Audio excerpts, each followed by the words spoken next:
Hello again, this is John Woodman of the George Woodman Railway. Just a little quick update. I've been doing the scrapyard. As you can see here, I've extended the scrapyard around a little bit. It's a bit small, I thought, so I've been doing that. So I've done this part here is about done now, all the weathering side of it. Just got to do this side here next, a bit more on that one. Because that's sure some of the coaches were just catching this platform here, so I just had to take away the ramp. I've got a bit of a scrapyard there now, extended it out, as you can see there. Added some more little people on there as well. I've just been running this one around here because this has been it's a little loco that I've had a fair old time, but not actually ran it as such. Let me come around here. I've been putting some more people, little benches around, and yeah, ready to get the detailing done now. Do it all, little benches there, look. I'll get them as they are, the plastic, so I will paint them later. Another engine I've not ran is this one here, one of the bigger freight ones. But what I've mainly been up to is over here. I started doing a bit more to the Joe Walcott mine. I'm going to get some lights in that soon, hopefully, when we get to the show. But I've been doing this bit up here, look. These are all the second-hand buildings from 3 or 4 little layouts I messed about with when I first started doing it.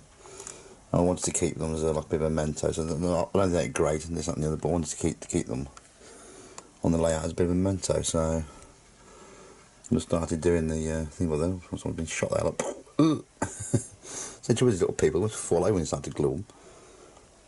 So I've got this little bit of just starting doing a bit of the road here now. It's not dry yet, so I've not done any more work to it yet. Got a little post office there and the church here. I've been doing some of the little lanes in between the graves. Just got to tidy up where I've been scattering the stuff there off the actual grave, so it when it's dry. And then I've done this little allotment area just here. Got to put some more plants in there yet, but just go out again, wait for it all to dry up. But yeah, that's what I've been up to. Just getting it done, that little football match in the background there going off. I will paint the goals and get them straightened up, but it's all down to time, isn't it, unfortunately. Yeah, so that's what I've been doing anyway. This top bit here on the layout. Other bits I've been up to. There's a little clap trap there, look. Finding out the carpet, couldn't resist him. And doing these little signs here, these little aluminium signs. One there. And another.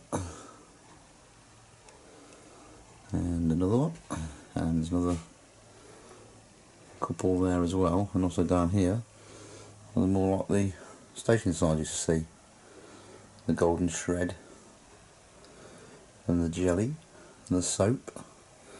We'll get some more of those, hopefully be able to see them at the shows and grab them all the way going all the way around the back. There's the background scenery. Also been tidying up as well. You can see I've actually see the floor again now at last. And some of the box locos I've got, you can see down here, look. There's some of the box ones. Just the Hornby ones they are. And you go down here, you've got the Lima, Airfix. Of course there's one more down here. In the drawers there.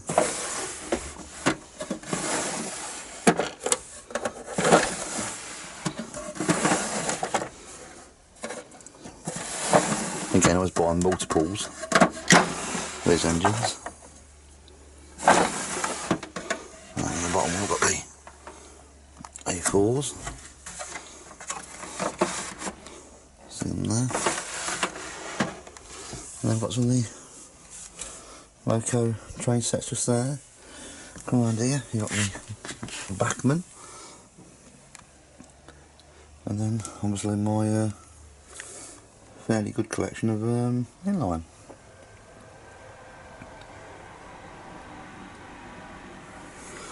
And then obviously these are all engines in these, as I showed you in all my previous videos.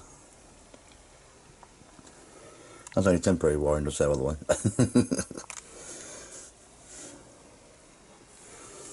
Yeah, I've got all the ones down there, so yeah, been rather busy.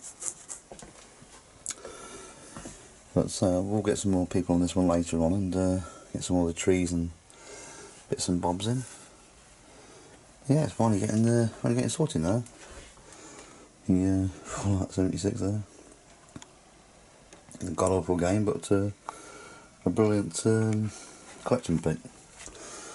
So yeah, so there we go. Let's go on the lights a bit more now.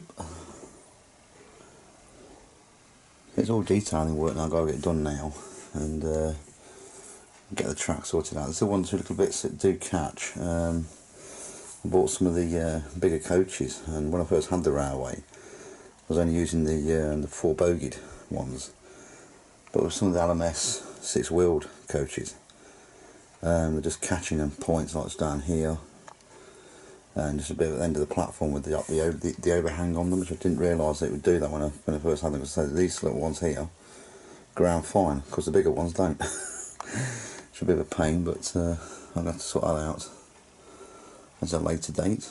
Watching Starfleet there with the old classics that I got from the CX the weekends. I'm going to have a bit of a watch as I'm doing this now.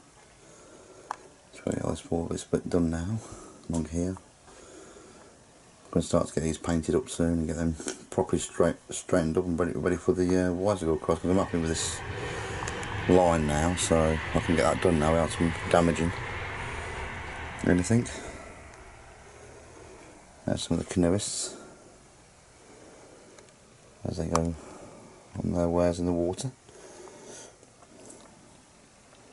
You can see how the water's now looking really good now. I've got some little areas here, it's become ice. It's just forming on the top of the water there. So it's obviously, the snow on the hills just here, just melting away. So there's some ice just there. As we look down the actual river, you just see little bits of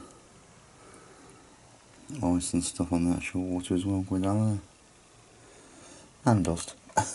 There's one that you can't help. There's the release of the water from the sluice gate. The boat just there coming out, and that's the actual water. I've tried to do it as it's rushing along the canal and up towards the gate at the top there. Obviously it's a bit narrower than what you would normally model it out by, so I've got a very limited spacing, because I wanted to keep this area quite thin just here, because if there's ever a fire in the house I can get out the window just there, you see, so I wanted to keep that as narrow as possible, because you never know, do you? Rather have my life than a wide railway to get out of, so I always make sure I've got a bit of a safety first thing on some of these things. But yeah, there we go. That's the railway as it stands at the moment in for this part of the year of May. So yeah, hopefully there might be another Assassin's Creed out to get some more of the figures. Yes, I do love them figures. There's the Sailor Moons there. Great series that, by the way. If you ever watch it, get a chance to watch it, it's really quite funny. So yeah, that's the railway as it is at the moment. I'd say 3 or 4 weeks time it's the Great Central Railway exhibition, so I'll be trotting off to that with a bunch of cash to get some more engines and bits and bobs, so I'll be running it a lot more then. I just want to get it detailed a bit more now for you lot, so to watch it and enjoy, and also clean up the track now and make sure there ain't any actual little points where it is touching.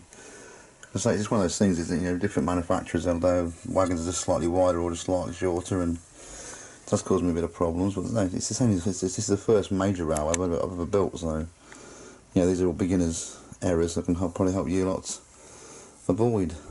So I mean, I will be truthful. I've made mistakes, and it's as easy as that. It's I won't lie to people. And I'm like, oh hey, I bet this railway, hey, it's 100% right. No. I've made a few little errors along the way. So the room it's one of the typical British rooms. It's 8 foot this end of the room, which is all well and good. You can get some nice decent curves in there. You've got this bleeding stairwell that sticks out 2 foot. which obviously cuts it down big time, so I can't run like the P2 around these or anything big like that, because it just won't do it around the curb. So it's unfortunate, but I mean, I could have gone to N gauge, but you know, to change gauges now would be a nightmare. So I've got nearly like 500 plus locos. So yeah, there's no way I'm doing that. No way on this bloody earth am I doing that. So anyway, quick look at my late uncle's namesake mine. Yeah, he's a lovely bloke, and I've dedicated this mine to him. And you know, he's survived by his wife and daughters, who I love dearly. And yeah, he was a good man, and he liked his railways as well. He liked railways. So Uncle Joe, if you're looking at me, I'll be doing your mine as soon as I can. Get some lights in there. I want like a blue flashing light coming out of there, like a welding light. I'd like on that, and probably some kind of smoke thing, I think, as well. Be quite fun. But yeah, I'll work on that, or get some lights around it, at least something to actually, you know, show it off more. So yeah, that's the state of the railway at the moment. For Nap, they want to get Trudy's Wharf done as well, get that finished off. But yeah, there you go, that's the railway as it is today. On this beautiful Sunday. It's actually quite warm outside for a bloody change. But yeah, there we go. That's me, John Wormall, with the railway nap for the George Wormall Railway. Saying goodbye for now, and I'll see you again on a little update. So, cheer up, folks. Bye bye, folks.